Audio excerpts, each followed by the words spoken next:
There's a growing sense that war-torn Syria is entering a new phase that could mean new opportunities, but also new dangers.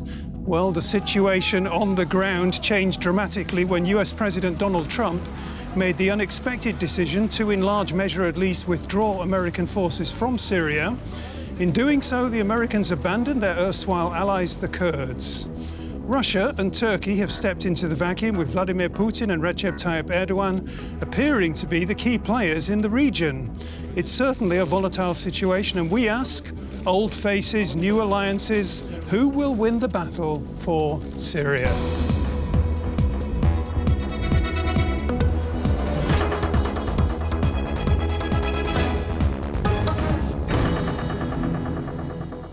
Well, thanks very much for joining us here on the show, and my panel is made up of three guests. Here they are, beginning with Kristin Helberg, a featured Mideast analyst with a number of European publications.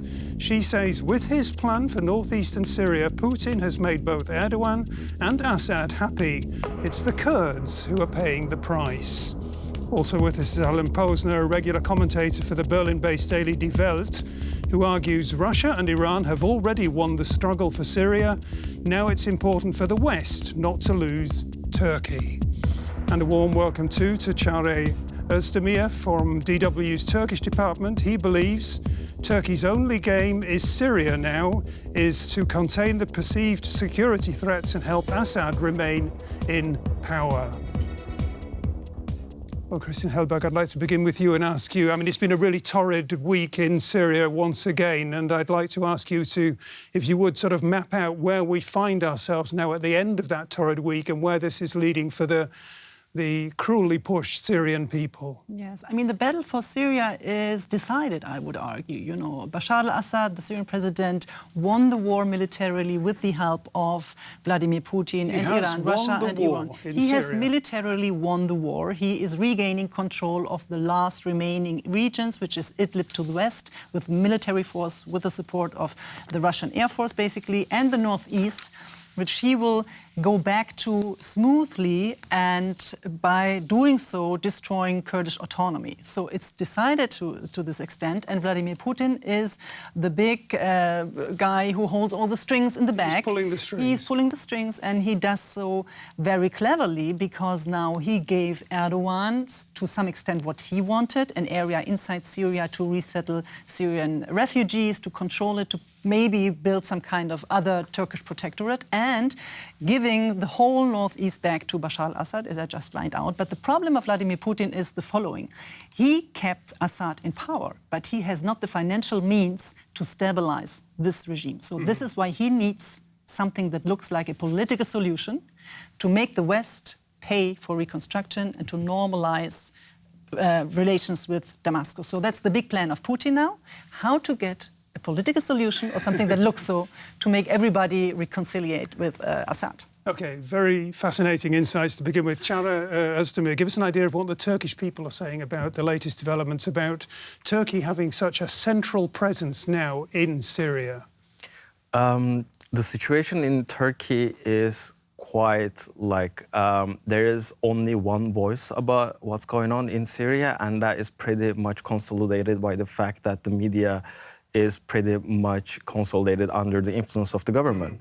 So when the incursion started, apart from the pro-Kurdish party, HDP, almost everybody in Turkey was kind of lined up behind Erdogan, including the main opposition party, including the voices that we were thinking that would kind of challenge Erdogan in the future. Yeah. They were just all pro-incursion. And that is mostly because of the fact that this operation is being perceived as a vital threat to Turkey, like a threat that would put Turkish lives at risk. So people kind of went up after the army and then said that we're all supporting the incursion. Maybe on the long term, not the political repercussions of it, but when it comes to the security on the border, yes, there was this huge consensus in the country, which is very surprising considering the reactions coming from the other parts of the world. But there have to be concerns about the fact that Bashar al-Assad is now resurgent, as we just heard from Kristin, and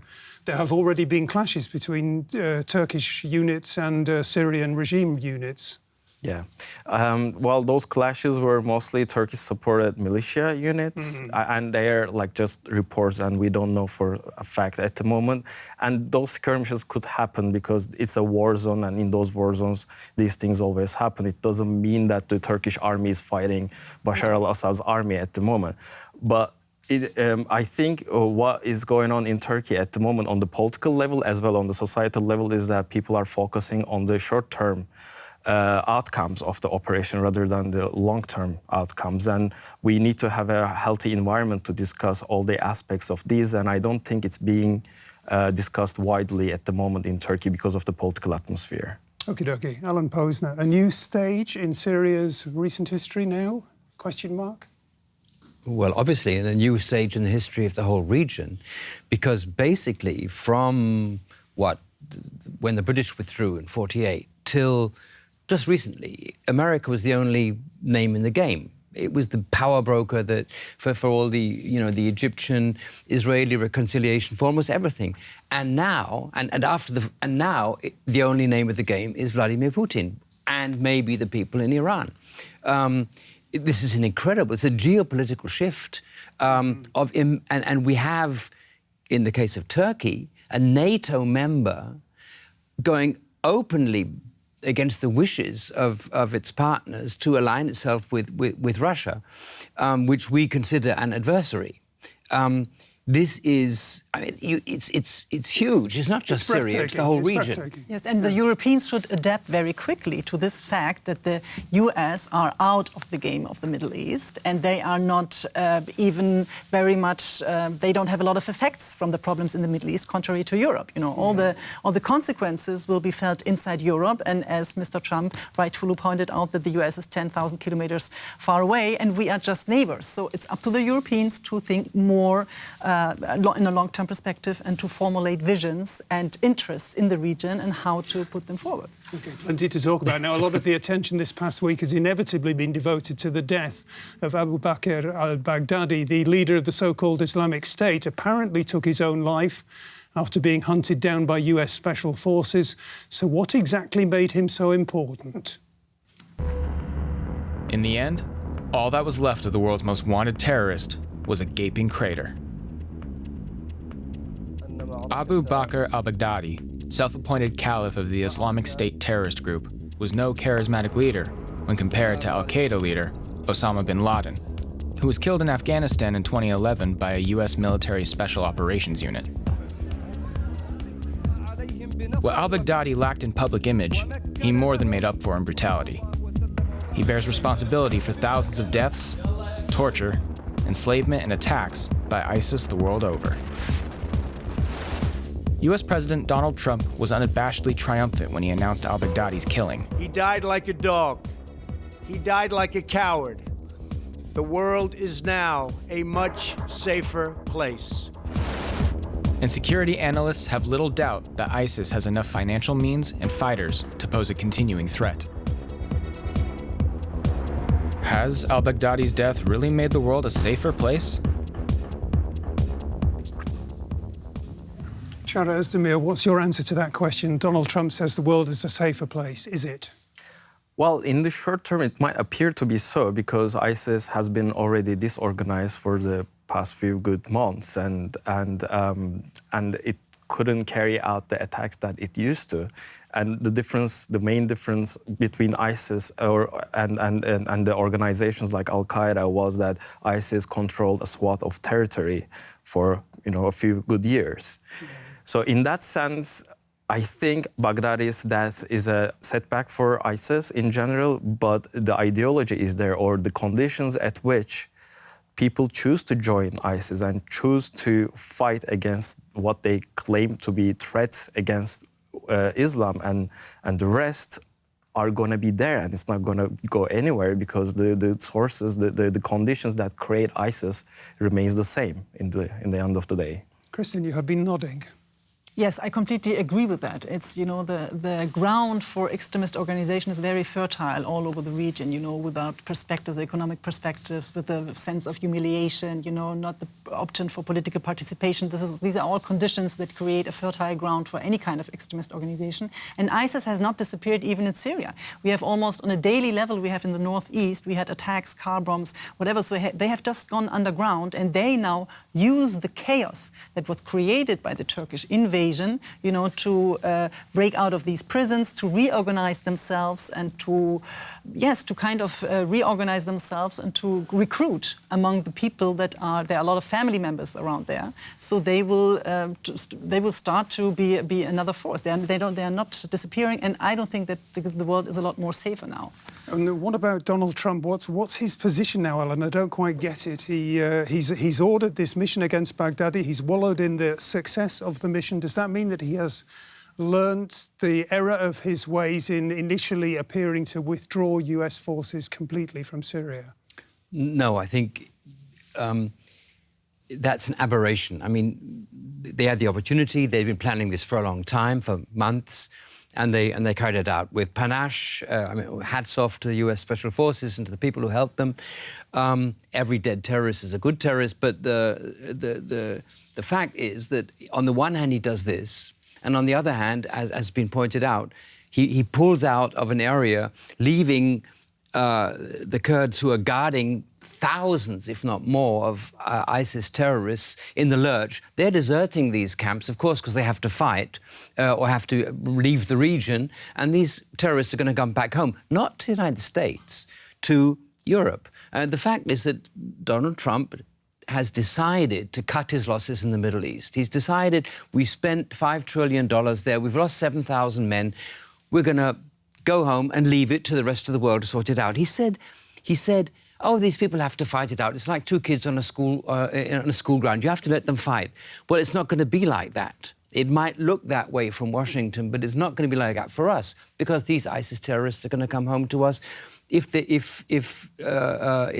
Russia calls the shots in the Middle East, we're going to see the consequences in myriad ways. They're going to assert themselves more in Europe later too, and so on and so on and so on.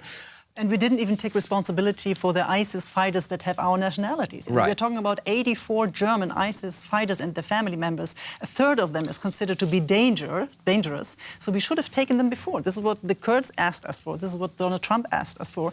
And we still try to, you know, keep them away, you know, and now they will come in an irregulated way, which makes it even more dangerous. The Americans got permission from the Russians to use the airspace that they control to carry out the Baghdadi mission. What does that tell us about the bizarre and often unfathomable relationship between Vladimir Putin and Donald Trump at this point in time? That when it comes to terrorism, they are ready to cooperate. But it's very interesting to discuss where he was hiding. He was hiding in the northern part of Idlib, exactly. 5 kilometers away from Turkey. Turkey is supposed to control this area with 13 observation posts. So what were they observing? Were they doing that or were they not doing that? I don't get it. I mean, I personally cannot speculate on that, whether Turkey had the intel that he was hiding over there or not. They might have some intel about it, but we shouldn't forget the fact that for the government in Turkey, the priority at the moment is Syrian Democratic Forces, or how Turkey calls it, YPG. So ISIS has always been a threat to Turkey. It carried out attacks in Turkey. It killed so many people in Turkey as well. But at the end of the day, it's the YPG that Turkey is prioritizing its mission into. So, and it was Turkey who let all these foreign fighters pass through Turkey to reach ISIS inside Syria. During the war, yes, Turkey also to facilitated the Syrian opposition to take part in the northern Syria. OK, lots of speculation. One thing is for sure, developments in recent weeks have certainly played into the hands of Vladimir Putin, as we see now. Turkish President Recep Tayyip Erdogan needed a favor from Russian President Putin. Turkey, a NATO partner, found itself asking its old foe Russia for permission to intervene militarily in northern Syria. The images make plain the new balance of power in the region. Vladimir Putin's Russia is now the dominant peacekeeper in Syria. The agreement between Putin and Erdogan gives a boost to Syrian President Bashar al-Assad. Through him, Putin can secure his position in the region.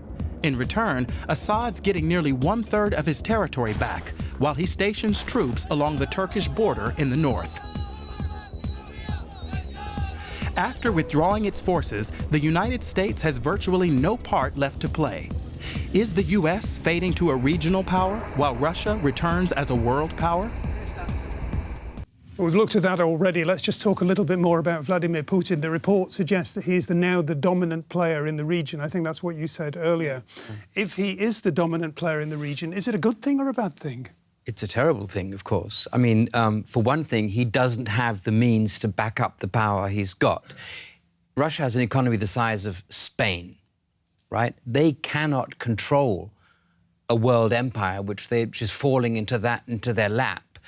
Due to Western, I don't know, not caring, and so he can't be what he wants to be. In the end, he's managed to assert Assad, but it's just the beginning of further complications further down the road. There's no way that Russia can impose the kind of peace, the kind of thing that the Pax Americana once was. Excuse me, and he's definitely not a peacekeeper. I mean, it was just that that's the only peacekeeper, and who's keeping peace inside Syria? Everybody's just intervening for his own interest. And if you talk about Russia, you have to mention that in Idlib, during the last few months and years, lots of medical places, hospitals were attacked. It's 54 hospitals since April. And we have a very strong research by the New York Times that in very detailed form proves that there was an attack on 4 hospitals within 12 hours by the Russian Air Force. So this is very crucial to understand how Vladimir Putin leads a war against civilians. And it's not an anti-terror war. And if he's as bad as you are telling me here, if the influence of Vladimir Putin is as baleful as you are making out, why is Turkey going so promiscuously to bed with Vladimir Putin? I think Turkey has been pushed to do that in one way, and pushed by the West, pushed by the NATO, and pushed by, most importantly, the United States. So whenever Turkey wanted to get something out of the US, whether that be the Patriot missile systems that was not approved by the Obama administration, that Turkey had to go to Russia, knocked on the door and said, we want S-400 missile systems. And it was only after that that the US decided to put sanctions on Turkey because it might potentially threaten the radar systems of F-35 fighter jets that are coming up. So in all cases, Turkey has been somehow pushed to the Russians to be able to deal with its perceived security threats. That's one thing. And on another level, Turkey has used this double game as a leverage over time. It also used that during the Cold War, where it was aligned with NATO alliance, and Soviets were the enemy, but Turkey sometimes was using that to get what it wanted. And Erdogan has been playing this card for a good 20 years almost now. And as the context is so complicated right now in the ground that sometimes Erdogan cannot get what he wants, sometimes Putin cannot get what he wants, sometimes Trump cannot get what he wants. And I think they're just trying to find a way to maneuver in this. They're making it up as they go along. In this puzzle and find a way to get what they want. But the sad part is that it's not up to Trump anymore. It's not up to the U.S. president anymore to counterbalance the reactions coming up from the U.S. itself. So you've seen the resolutions and the decisions just passed over the past 2 days from the House of Representatives in the U.S., and they have the supermajority to put sanctions on Turkey. So Trump cannot be the gatekeeper to veto these decisions anymore. So Erdogan needs to find a way to convince not only Trump, but also other U.S. representatives to be able to stop that huge sanctions coming up now, because Erdogan himself, his wealth is being under investigation in the U.S., or will be. But I would argue there's a certain chemistry between Erdogan and Putin, right? Because these are two autocrats that are very effectively pushing their own interests, And if you remember, it's 4 years ago that Turkey would down a Russia fighter jet, and everybody was afraid of a new war, and you had sanctions, very strong reactions from Moscow. And then half a year later, there were just, two guys clapping their shoulders, said, okay, let's work together again. They're very pragmatic. They're very quick in their decisions. And this is what the West, especially Western Europe, liberal democracies cannot follow on, You're looking very thoughtful, Alan. I'm wondering if there are a growing number of voices, just to come back to Turkey, saying that Turkey should somehow be. I mean, there's no way that it can actually be done. There's no mechanism in NATO, but somehow Turkey should be ejected from NATO. I think it would be the total wrong reaction. I mean, look, you know, you don't have to like Mr. Erdogan. Who does? Nobody does. But not. I mean, he has many followers. Nobody likes him in the West. I mean, he's a pain, but Turkey is an indispensable ally. It's a resilient state. It's not something that's going to fall apart like Syria or other Arab countries or Iraq. It's a resilient state. It's been a bulwark against in the Cold War, in spite of double playing and so on. It's still crucial to solve every problem: gas in the Eastern Mediterranean, the Cyprus crisis, the refugee crisis. There's no way, if we push Turkey too far, we're going to, you know, and Erdogan knows this, and he taunts us with this, but he's right. He says, OK, I'll let all the Syrians, there's 3 million I'll let them come to Europe. Do you want that? And he's right. He's got us by the short hairs. And I think you have to recognise that, and you have to try and pull back Turkey into the fold rather than pushing it further into the Russian camp. But I think also we need to discuss, at least, like, you know, pay attention to the fact that these all developments are happening in the shadow of the domestic developments in the countries in respect. So, like, for instance, from the Turkish perspective, in Turkey, Erdogan was not having his best days just before the incursion. He has been losing ground. His, like, former allies were turning against him, planning to form new parties. The opposition was on the rise. He lost so many municipalities and major cities in the local elections. So Erdogan was in a kind of a lonely position just before the incursion. And you know what happened after Turkey started the incursion? Apart from the pro-Kurdish party, everybody lined up behind Erdogan and supported the incursion, including the main opposition party. And we have creating the foreign enemy to... Yeah, to consolidate his power or reconsolidate his power. We have a refugee situation in Turkey with over 3 million Syrian refugees, and the Turkish population is no longer happy about hosting over 3 million refugees. They're turning, like, you know, racist attacks on the rise in Turkey, and he needs to somehow find a way to divert attention. Not only that, you would remember that when the incursion started, one of the discourses was that we're going to resettle 1 million Syrian refugees in these in these safe zones, which he said that we did in the west of the Euphrates River after the last operation, and now this time in the east of it. But it's not going to happen because of this all the agreement that Turkey struck with the U.S. and Russia. So he needs to divert the attention, and we can also discuss about Trump's position in the U.S. I would love to. There's so many different directions we could go in here. There's been a lot of ground that we've covered. Where I can see the clock is ticking, though, and it's against us. I'm just wondering if I might ask the following question to each of you and get a sort of a relatively short answer. Which outcome of the constellations, the coalitions, the alliances that are in the offing in Syria at the moment would be the best outcome for the long-suffering Syrian people? Kristin. Oh, the most realistic one is not the one in the interest of the Syrian people. So alliances are shifting in Syria, which is the very interesting part of it. And the new shift will be that Erdogan will reconciliate with Assad. This is just happening, and this is very clever by Putin. Erdogan with Assad. Yes, and Turkey was the country that mostly supported Syrian opposition. Don't forget that, the Syrian uprising. So now they will switch because they will say, from our perspective, Assad is the lesser of two evils. We will rearrange ourselves with Syrian troops along the border.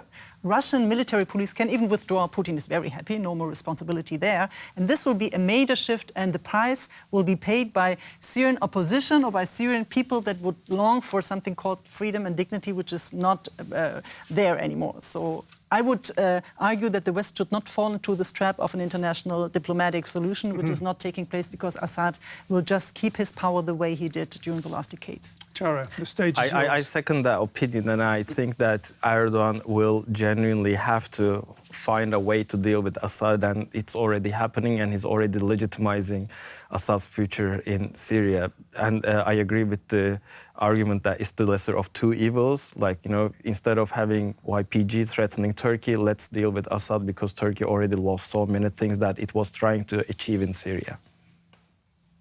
Alan?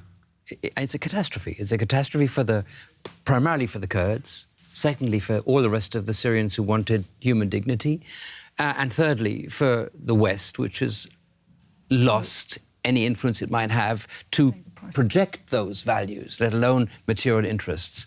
So I'm afraid, I'd like to project some hope, but I don't see any. And there's a lot of tunnel at the end of the light. Kristin, give us a little bit of hope. You've got 10 seconds. Yes, I mean, we should focus on Syrian diaspora, people living in here. Good point. Yes, and stressing the fact that they cannot go back to Assad Syria, so work with them here for a brighter future in some time in the future, long-term perspective. Thanks very much for your insights, all three of you today, for being here on To the Point. We've been discussing old faces, new alliances, who will win the battle for Syria. Thanks for being with us. Bye-bye and tschüss.